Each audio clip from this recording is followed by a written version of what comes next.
Hey everyone, welcome back to the channel. In this video we'll be taking a look at the latest features and changes in Android 14 Beta 4.1.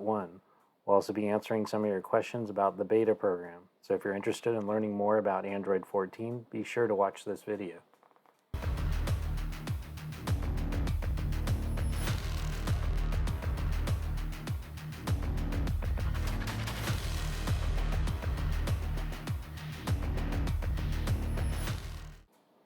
What's new in Android Beta 4.1?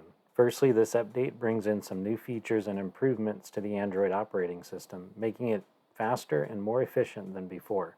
It also includes the latest security patches, ensuring that your device is protected against any potential vulnerabilities. One of the key features of Android 14 Beta 4.1 is the new notification system, which allows for more customization and control over notifications.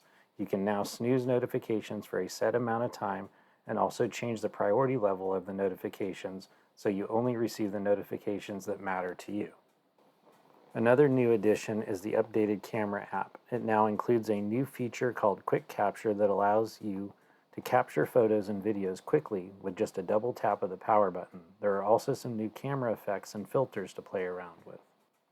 And finally, what we've all been waiting for, we now have the emoji wallpapers or emoji workshop available in our wallpaper settings on the latest beta update.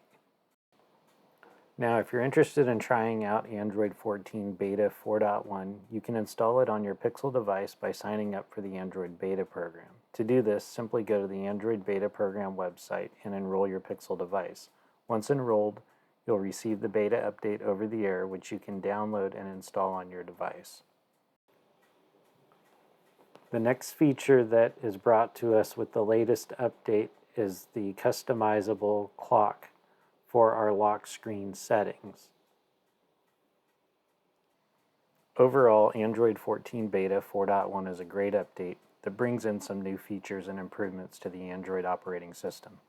If you're a Pixel user, I highly recommend giving this beta update a try. That's it for this video. I hope you found it informative. Thanks for watching, and don't forget to hit the like and subscribe button for more videos like this.